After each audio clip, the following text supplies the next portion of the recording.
What up, friends? I'm Dara, and this is Dear Hallmark. And we're about to talk about some Hallmark Channel stuff, specifically A Tale of Love, which stars Brittany, Bristow, and Chris McNally. This movie is about Bella and JR, Brittany Bristow and Chris McNally, respectively. Bella owns a dog rescue center with her grandmother, and I was going to say Chris McNally.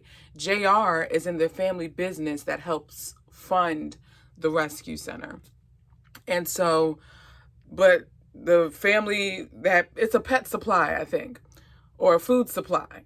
They have recently sold to this woman named Rachel, who's you'll learn more about her later.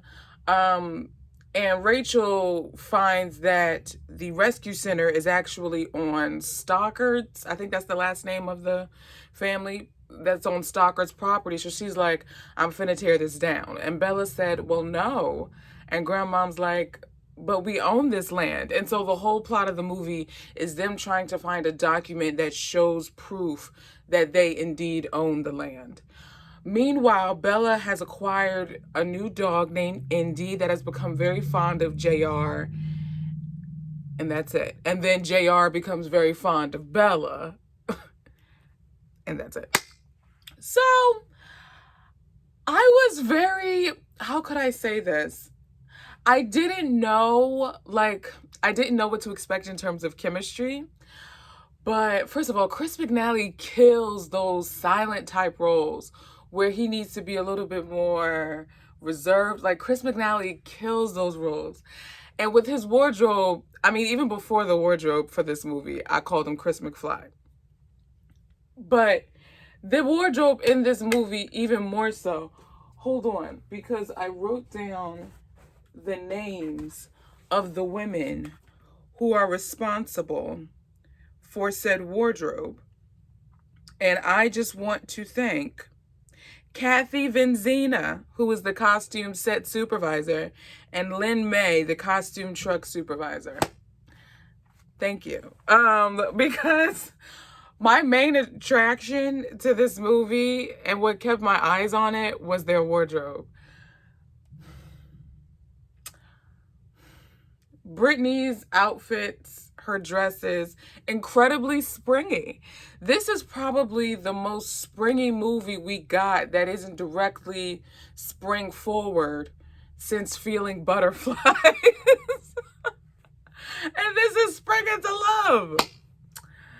And then JR just coming in like a smooth operator with his Henleys and his, I don't want to call them skinny jeans, but tailored jeans and the boots. I was here for all of it. Now, I'm gonna just talk because I was trying to find a logical way to organize my thoughts, but we're just gonna talk and see what comes out. The story didn't keep me. I was more so about JR and Bella than about the story of the dog rescue. Like, I didn't care. And I was talking with another woman about this, Christy from My Feel Good Happy Place. I wanted more from the Indy plotline. I wish we could have gotten more relationship between JR and Indy and a little bit more backstory on JR. I feel like they really had, and maybe getting more backstory because of the nature of it being military, and then they, quickly mentioned PTSD and all of that, probably would have turned it into a movies and mysteries movie. But I wanted more from that. A really good example of a movie in the made-for-TV romance genre that did it really well is called Home Alaska by Up TV, which stars Victor Zink Jr., and I forget the young woman's name. Friends, Romans, and Countrymen. That movie, whoa. And it's funny because Victor played in another completely separate movie, also played a military person suffering from PTSD. That one was like, it was the one where him and the young geological woman was stuck in the forest during a major forest fire, and then, you know, all the walkies and stuff.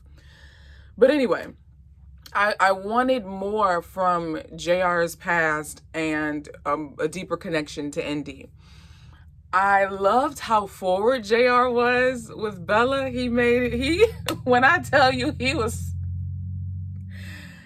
shooting shots, Klay Thompson. He was shooting shots, Steph Curry, okay?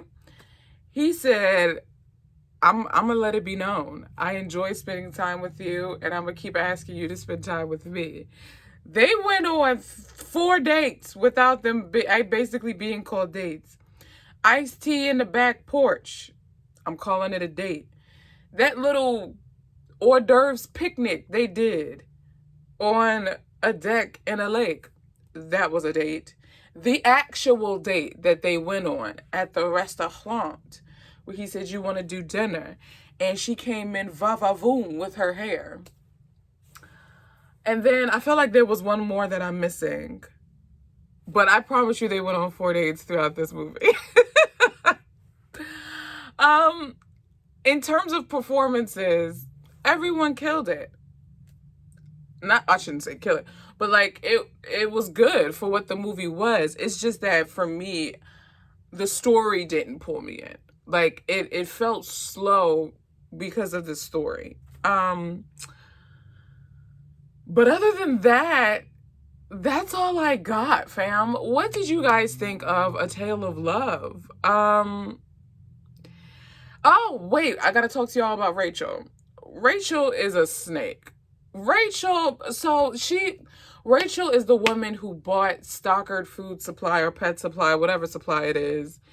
And she's our villain in this movie.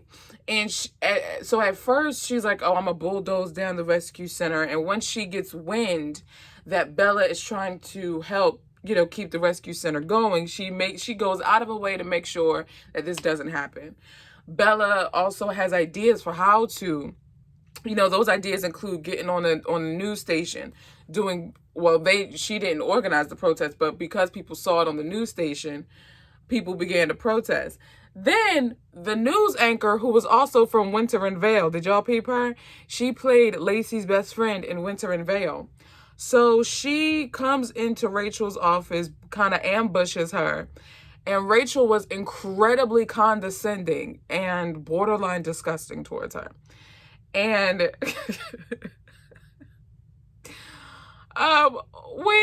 when Rachel dismissed the news anchor was like, you ain't gotta show me queen, I know my way out. I hollered at that. That was so brilliant. And then the horrible part about Rachel, so JR ended up finding the document that they've been looking for this entire movie. He leaves it on his desk as he goes to make a phone call. Rachel overhears his phone call, goes to his desk, see what the paper is, takes that document, folds it up, puts it in her purse. JR goes to the lawyer, can't find the first document, finds that there's a copy, so everything is copacetic. But nothing happens after that. I need JR to lay into Rachel. I needed Rachel to get her comeuppance, or at least Bella. I needed Bella to give her a good tongue lashing. I needed something to happen to Rachel. That was like an unmet, unfulfilled desire upon the end of this movie. And speaking of the end of this movie, I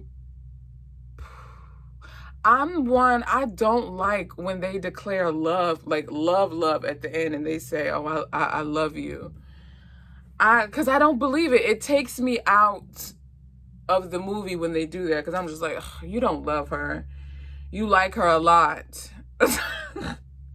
So that was kind of off-putting for me, but that's just how I am with movies that do that in general. So there's that. But in any event, that's where my heart belongs with A Tale of Love. Spring Into Love is now over. However, we're still getting 5 movies in May. And they're all bonus originals. Like, they're not included in Spring Into Love. On the podcast, I'm going to be doing a May preview show so that you can get my preliminary thoughts on what I think about all the movies that will be coming out in May. We're getting 3 on Hallmark Channel, 2 on Hallmark Movies and Mysteries. And what else? We're coming up to our 100th episode on the podcast as well. And I'm wanting to plan an IG Live kind of celebration for it. You guys, you need to be sure you follow Dear Hallmark on Instagram. And here is why. I randomly went live on Friday at like 10:30. I was minding my Dara business. Who pops in but Mr. Benjamin Ayers? And at first he was just in the comments, and then he joined via video. And it was so, like, you never know who comes in. And even before that, the beautiful Gabrielle and Sarah, who are the founders and event organizers of Rama Drama Live, they came on and they were at a dinner with Colin Egglesfield.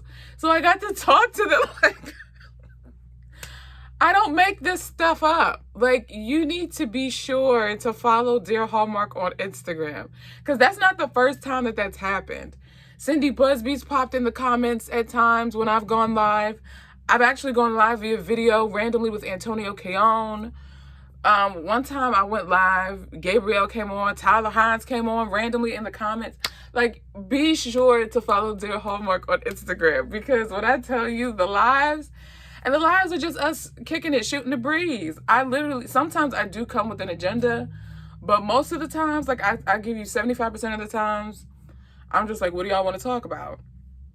So, but we are going to have, I don't have anything specifically to do for the celebration of 100 episodes, but I'm still planning to just go live on either May 3rd, that Tuesday, or May 5th, that Thursday. So again, be sure to follow Dear Hallmark on Instagram, and also follow the Facebook page as well. And subscribe to the YouTube channel if you haven't already. So I would love to know you guys' thoughts about A Tale of Love. What did you think? What did you think about Brittany Bristow, Chris McNally, the chemistry? Was there any? Talk to me. What are we feeling? I'll talk to you guys in the comments, and I will see you guys in the next video.